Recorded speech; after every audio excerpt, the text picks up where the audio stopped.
Hello, my friends on YouTube. Today is Sunday, the 6th of July 2025. Happy Independence Day for those who celebrate this day if you live in the United States. And today's video for adults only. And if you have any young people in the room, please ask them to leave. We're going to speak about the Prophet of Allah, and that's very important for the youngsters not to hear any of that. Okay? Uh, Today's video is the illusion of Islam. Unfortunately, that Muslims, not all Muslims, but big majority of the Muslims are living in an illusion, thinking that they are doing the best more than anyone else in life to gain favor with the Allah.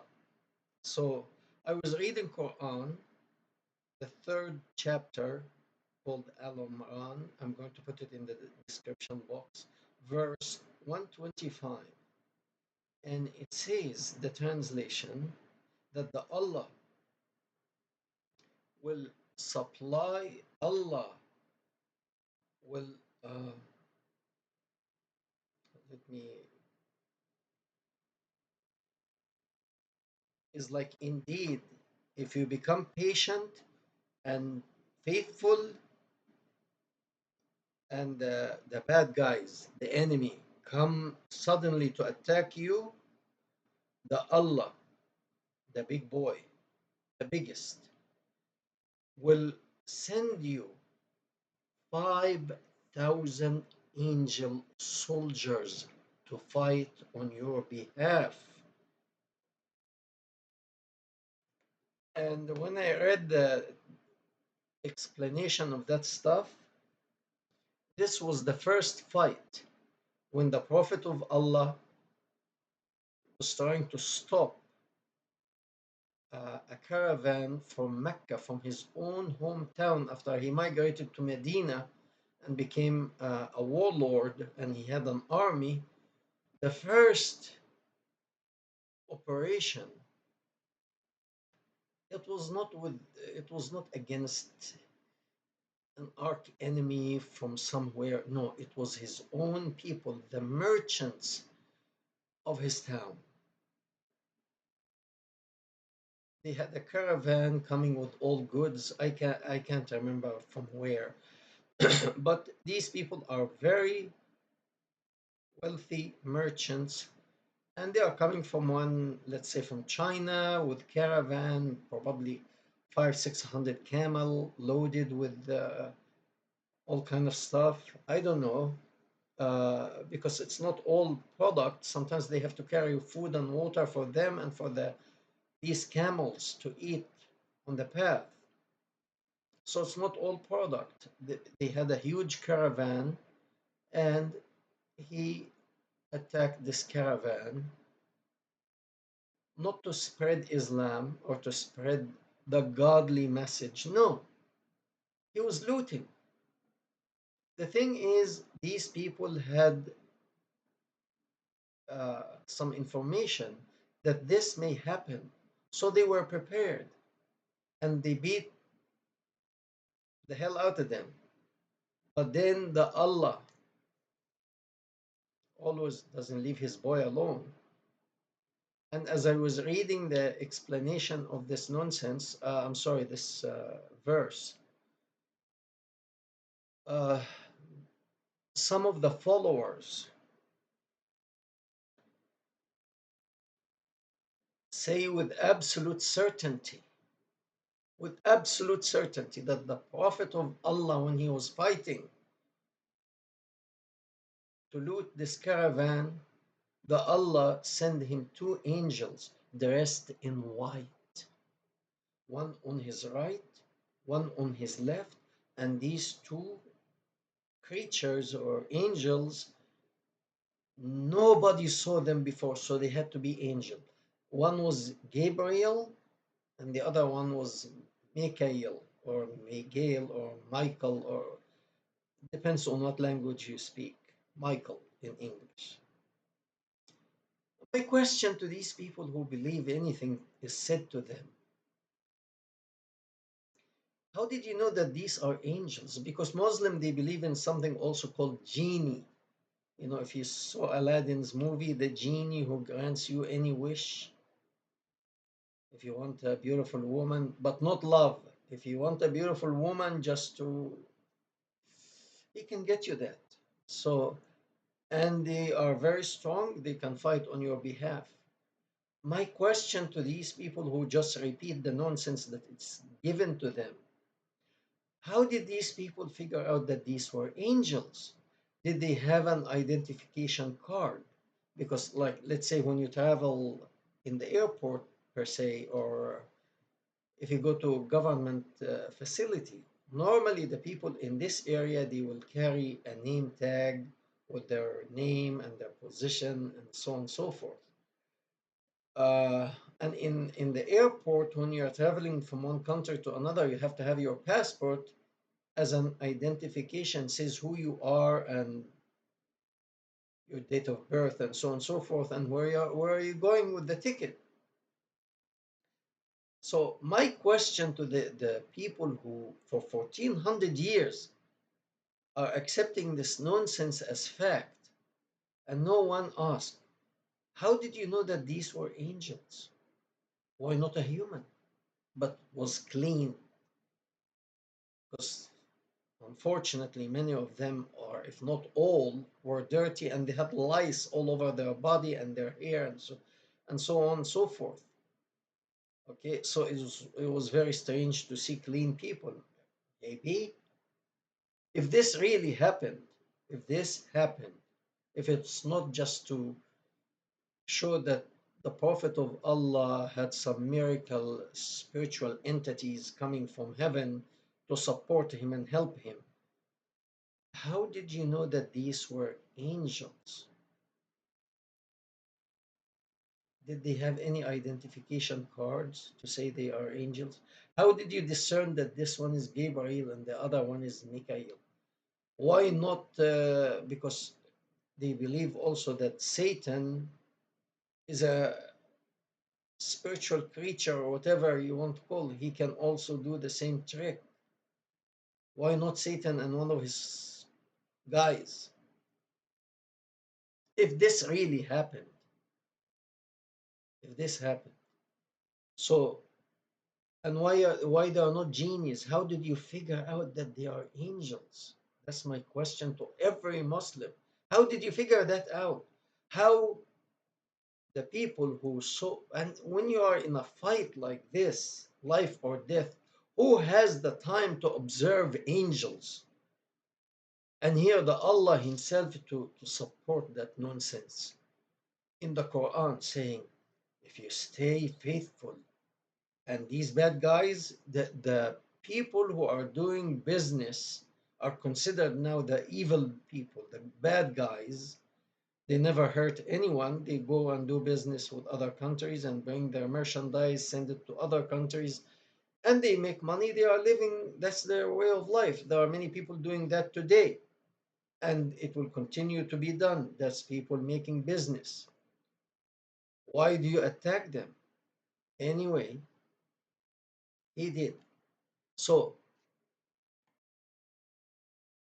we go to the main subject, which is the illusion, the Islamic illusion. If the Allah Himself occupy His mind, I mean, the universe is about, they say it's 22 to 23 billion light years expanded. And they say it keeps expanding. I don't know. He's the scientist. So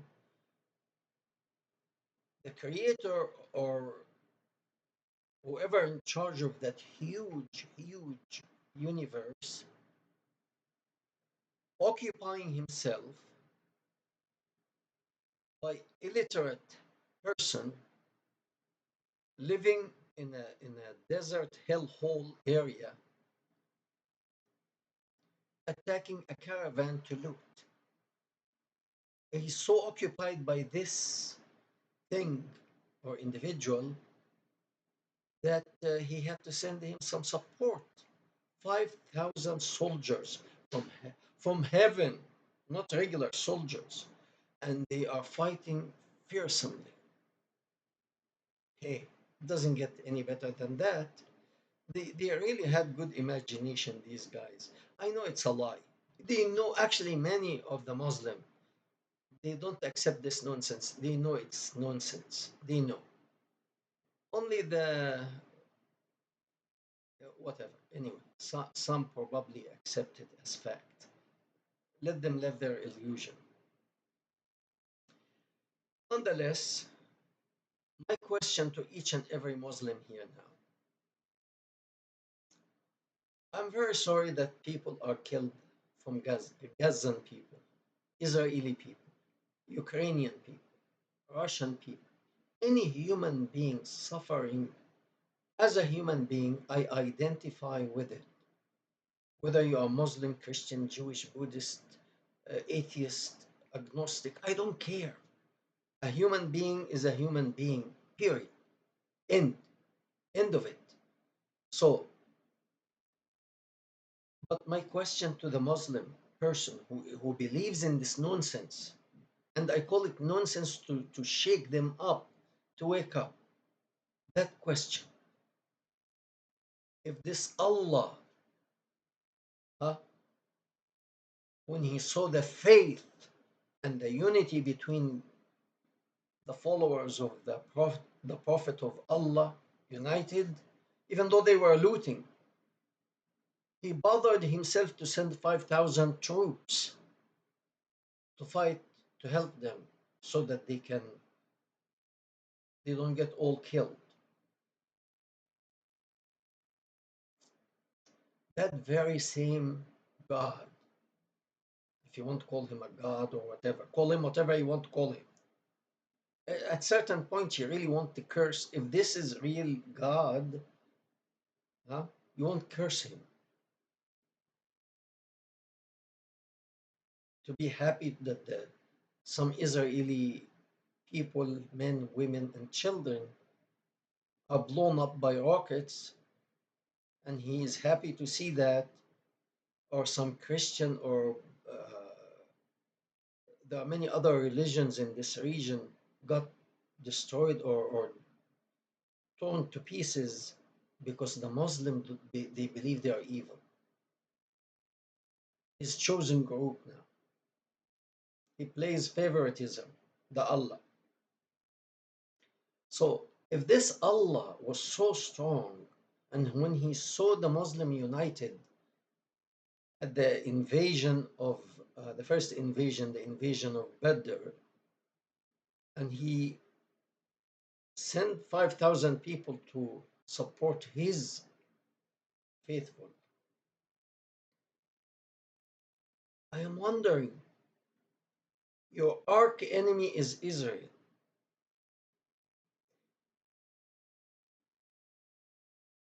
They beat the crap out of you in Gaza. All the leadership were all destroyed. All of them. First rank, second rank, probably the third rank.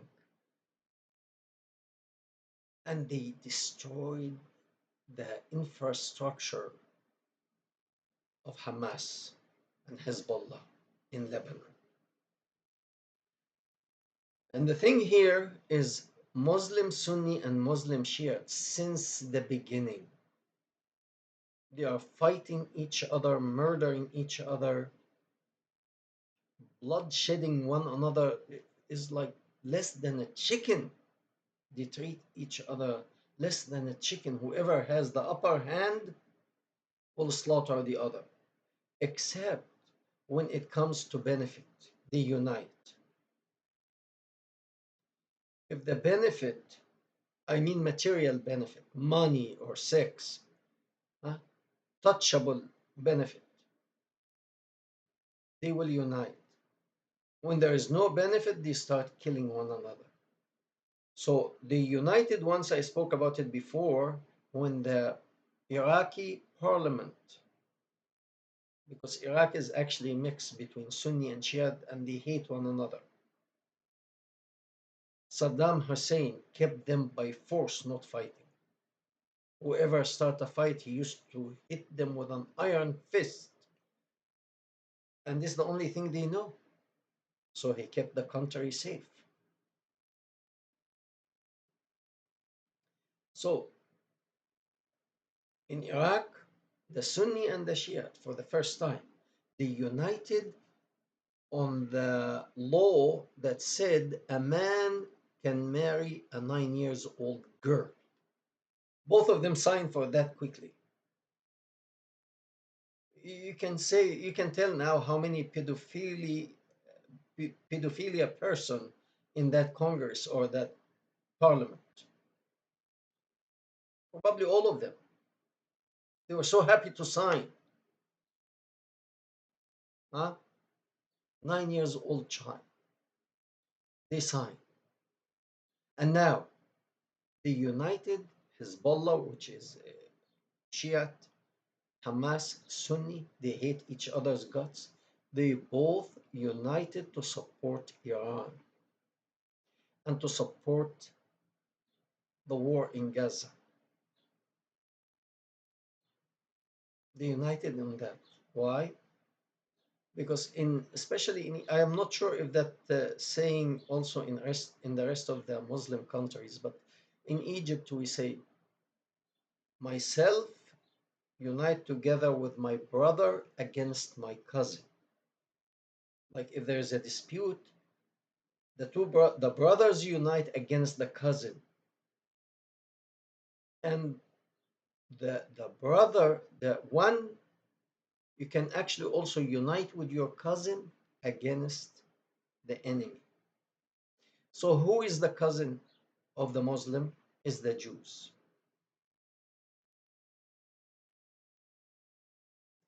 So the two brothers are the Muslim Sunni, one brother, the Muslim Shia, another brother. So put our dispute aside now. Let's go and kill our cousin.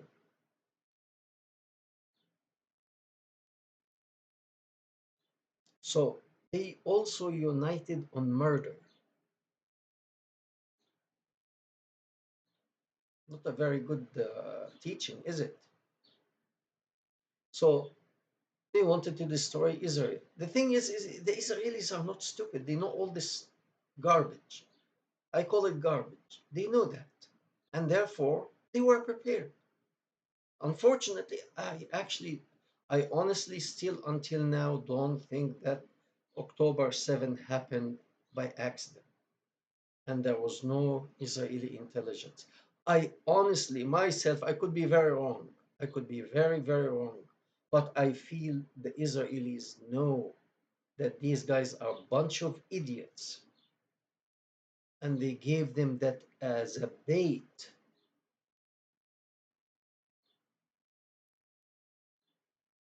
and they let it happen so that they will have an excuse then to destroy Hezbollah, to destroy Hamas, to destroy Iran. Not Iran as a people, but Iran military power. And I feel I could be wrong, but that's my personal feeling. And I think it was planned because they executed their plan very, very well. Very well. And these idiots waiting for Allah to send them some angels to support them. Wake up. Wake up. When if the Allah doesn't send you angels now or genies or even human being, like for example, you hear that North Korea is sending soldiers. Of course, they are charging for that, but they are sending soldiers to help Russia against Ukraine. Okay, this is force. They are sending force. Nobody's sending you anything. The Allah, or Kim Jong Un either from North Korea. China is not interested either, by the way, because China is keeping the Muslim Uyghurs in concentration camp because they don't want it is a violation. Really, in my opinion, it's a human violation, human rights violation to be doing that. But again, if I let you be free, if I leave you loose, you are going to destroy the country. The country doesn't mean anything to you, to any person who believe in this kind of ideology. You don't care. You don't care. And therefore, they are doing what they have to do.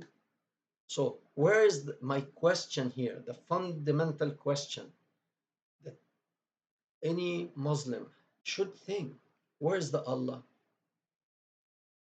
Why he didn't send at least 500 guys? Well, maybe they are not trained on in today's weaponry like guns and laser beam and this, but even with sword, they still can do something. They are angels, so even if the Israeli shoot them with the bullets, it will not affect them. They're spiritual beings, so they will not die and they will keep fighting. Huh? Where is your Allah? Where? He is nowhere to be seen. Actually, if God exists, honestly, I feel He is on the side of the Israelis. Thank you very much. Wake up. Please comment, share, and subscribe.